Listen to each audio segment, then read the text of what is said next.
آج کے زمانے میں یہ بات پورے زور سے کہی جاتی ہے کہ جب آپ نے راز بتا دیا تو پھر وہ راز نہیں رہا، اور واقعتاً آج ایسے ہی ہے، لیکن ماضی میں ایسا نہیں ہوتا تھا، اور آج بھی جو اللہ کے بندے ہیں، جو حقیقی فلاح اور کامرانی والے لوگ ہیں، وہ آج بھی ان چیزوں کی پاسداری کرتے ہیں۔ یہ امانت ہے، اس امانت کو ضائع نہیں کرتے۔ اسی طرح آپ جو کام کرنے جا رہے ہیں، جو آپ کا ذمہ لگایا گیا، تاکہ مزدور 8 گھنٹے کی ڈیوٹی ہے تو وہ اس کے اندر کم چور بن جائے، تو وہ بھی امانت کے اندر خیانت کر رہا۔ دفتری ذمہ داریاں ہیں تو وہ ان کو نہ نبھائیں، سارا دن سائلین باہر دھکے کھا رہے ہوتے ہیں اور اندر میٹنگز چل رہی ہوتی ہیں۔ آپ کو منصب دیا گیا تھا لوگوں کی ضرورتوں کو پورا کرنے کے لیے، آپ کی ذمہ داریوں میں یہ چیز شامل ہے کہ آنے والے لوگوں کی ضرورت کو پورا کریں، تو یہ امانت کے زمرے میں آتا ہے۔ ممبر و محراب یہ بھی ایک ذمہ داری ہے، اس کے جو تقاضے ہیں اس کو نبھانا پڑے گا، اور اگر نہیں نبھاتے ہیں تو آپ اس امانت کو صحیح طرح ادا نہیں کر سکتے۔ تو اس سے صرف مالی امانات ہی مراد نہیں ہے، اس سے ہر وہ چیز جو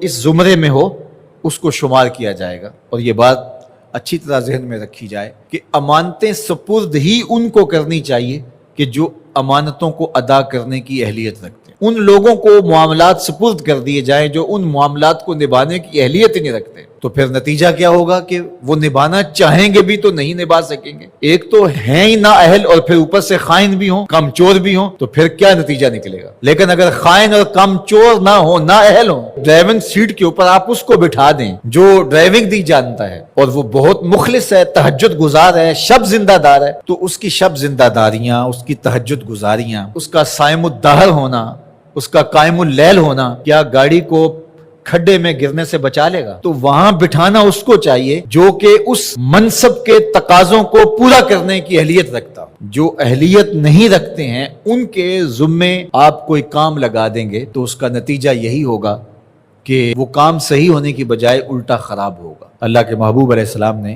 قیامت کی نشانیاں بیان کرتے ہوئے ایک نشانی یہ بھی بیان فرمائی تھی، اذا وسد الامر الی غیر اہلہ فانتظر الساعہ، جب معاملات ایسے لوگوں کے سپرد کیے جائیں جو نااہل ہوں تو فرمایا پھر قیامت کا انتظار کرنا۔ اس لیے ہمیں اپنی زندگی پر بہت زیادہ غور کرنا ہوگا، جو میرے ذمے کام ہے میں اس کو نبھاؤں اور اس کو دل و جان سے نبھاؤں۔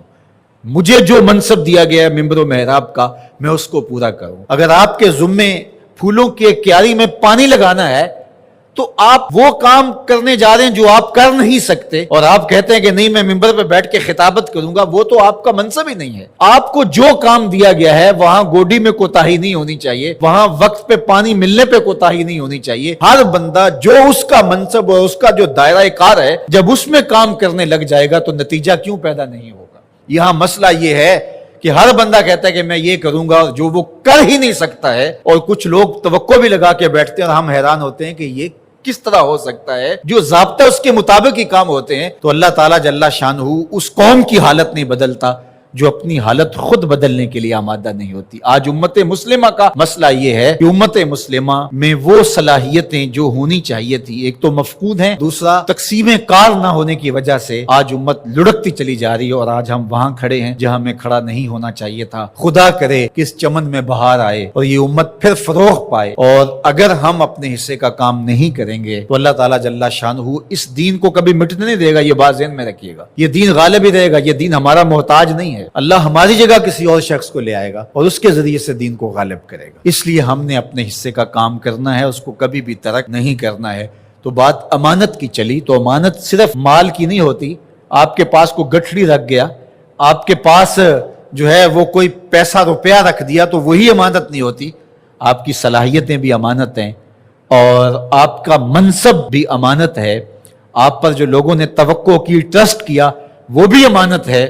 اور آپ سے کسی نے گفتگو کی، گھر کی بات شیئر کی، آپ کو پیر سمجھ کے، مرشد سمجھ کے، بڑا سمجھ کے، محلے کا بڑا سمجھ کے، تو وہ بھی امانت ہے۔ تو اللہ تعالیٰ جل شانہ نے یہاں دو چیزیں خاص طور پہ بیان فرمائی، امانت اور عہد کے اندر جو وعدہ کر دیا ہے اس کے اندر خیانت نہ کی جائے۔ یہ دو چیزیں اگر نہیں ہیں تو پھر دین ہی نہیں ہے۔ لا دین لمن لا عہد لہ، جس کا عہد نہیں ہے اس کا دین ہی نہیں ہے۔